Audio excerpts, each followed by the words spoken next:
moment, or a moment that caught me. It could have been yesterday, or that morning, or something coming up from my past that somehow grabbed me and stayed with me, and then I would put it, that moment, that thought, onto the page, and it sort of reflected back to me, myself, and it somehow stimulated me for moving right into my memoir and start writing. And then I was told about the group, and that was just absolute serendipity, and it's been a wonderful experience just working with Angela, who's just the most generous soul.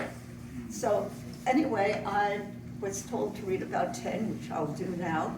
And the first one is A Centipede Crawls Out the Drain. Going where? I had this in my shower, and I could not understand why it would come up. 4 stories, the effort of the centipede, and why? What was its purpose, and did it have a purpose? And just being was its purpose. I took it and I put it out the door, and he could go wherever he wanted, not in my shower. Okay, the second one is, I have to read them twice. A centipede crawls out the drain, going where? And my second one is, fruit flies gather around the wine glass, mating season. When I saw that on my kitchen counter, my thought was, oh my God, reminds me of the old days when that's how people made it at the bar. Meeting. And it's the same desire of the fruit fly. It's only here a month. We're here longer, but the impulse is the same. And the third one, fruit flies gather around the wine glass, mating season. The next one is moonless night, fluorescent squid twinkle like stars. When we were, my memoir is about living on a boat, and between Mindoro, Luzon and Mindoro in the China Sea, this is the Philippines, there was an absolutely black night. There was no moon, no stars, no horizon, because the water is black, the sky is black, and you feel like you're floating in space. And then you saw endless fluorescent squid sparkling in the ocean. And it was like you were drifting through the sky. And it was a memory that I never forgot. At that moment, it really made me feel like I was part of the fabric of the universe. And that's what comes back to me from time to time.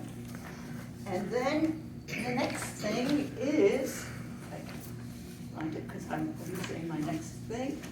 Okay, between me and cabin fever, friends.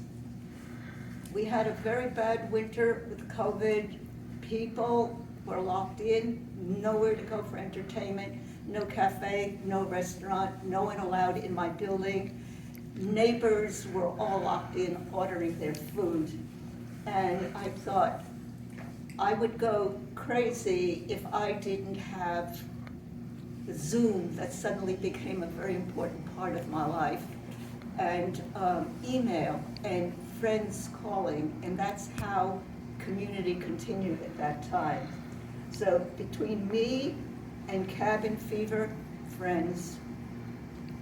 Then orchid tendril stuck in the tile grout, child at risk.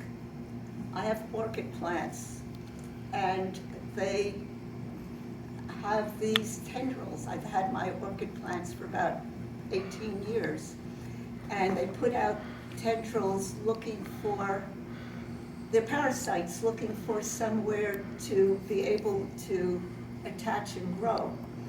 And my bathroom is an artificial environment for an orchid. And so the tendril went into the grout in the tile wall. And this tendril would die because it was in a hostile environment. So I had to carefully dig it out so that it would continue to thrive. Orchid tendril stuck in the grout, child at risk. And then a murder of crows blocked the sun, somewhere a gunshot.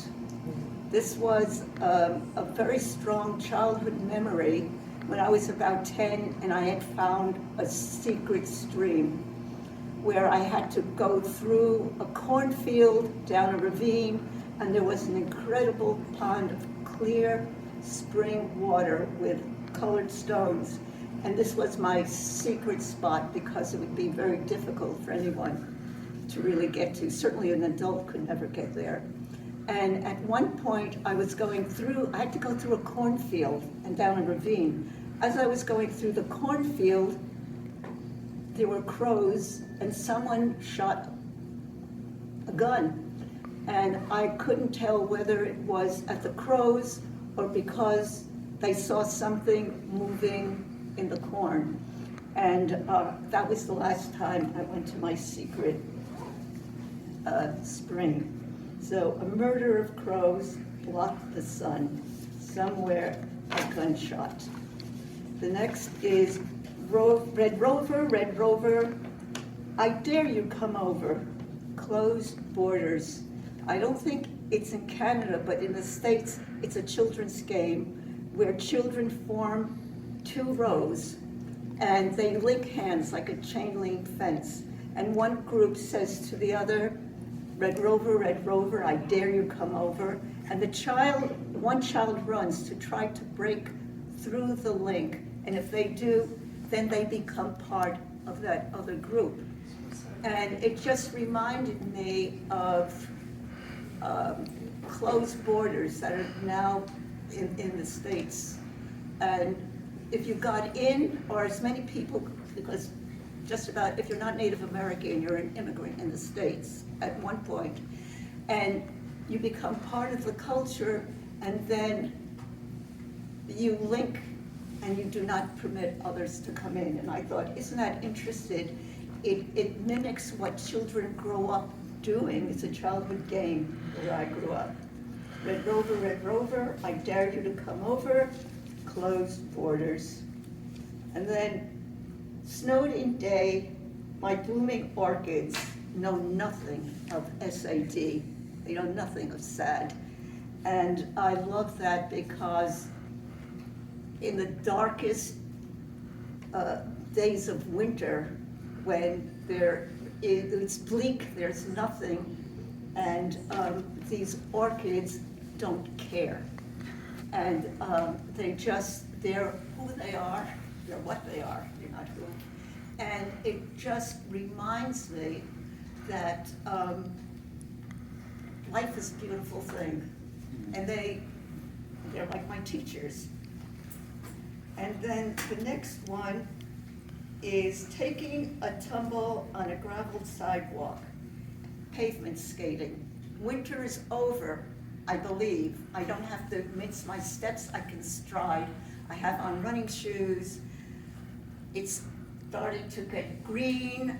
I decide to run for a bus and I skate on the gravel about 2 feet and then flip over, and it took about 3 people to pick me up. And I realized that we have changing seasons, but in a city, there's an interim between winter and spring. In the country where I grew up is a natural progression. But in the city, which is not a natural place for nature, we have potholes, and we have cracks in sidewalks, and we have gravel and sand where there was once snow. And our interim time is to repair before the next season. So even though it looked like winter was over, we are in this interim where we have to kind of protect the city before we go into the next season. And we have to clean up that mess that we make in a sort of artificial environment. And so it reminded me, I am really still skating, even though I thought the winter was over. Because in a way it isn't. So it's taking a tumble on a graveled pavement, taking a tumble on a graveled sidewalk, pavement skating, because I'm still in winter mode. And the last one I want to read because it relates to the cover of my book. And it's called Clown on a Unicycle, One Hand Clapping. And I made this drawing when I had cancer. And I was under a lot of chemo, and I thought I could die, but I haven't really lived, and I really haven't expressed myself to live. And I thought, if I don't, I really will die. Because I had fear of personal expression, of letting people know who I really was. And I did this drawing, and I thought of myself as a clown in a box. And it's a clown in a box or a window, and it's trapped, but a hand moves out, and it looks out, and it looks out into the world, out to the future. And I thought, at some point, that's me, and that's me moving out into the world. And I thought, a clown is a solitary figure. And the clown performs for an audience. And the audience is really society. And the figure is really us. In some sense, we're all solitary figures. And he's on a unicycle, which is a precarious way of moving. It's not a two-wheeler, a three-wheeler, a four-wheeler. He has to balance in a precarious situation, which life is in many ways, but we go out and we do it anyway. But I wasn't doing it. And the idea of one hand clapping, well, this is the hand of that person on the unicycle. For the other hand, the audience has to clap, or the people out in the world have to recognize that person and be in some way supportive, or acknowledge them in some way. And as I wrote, we are social creatures that walk a solitary path because we all have an inner journey. And this cover was the start of my inner journey. So thank you very much.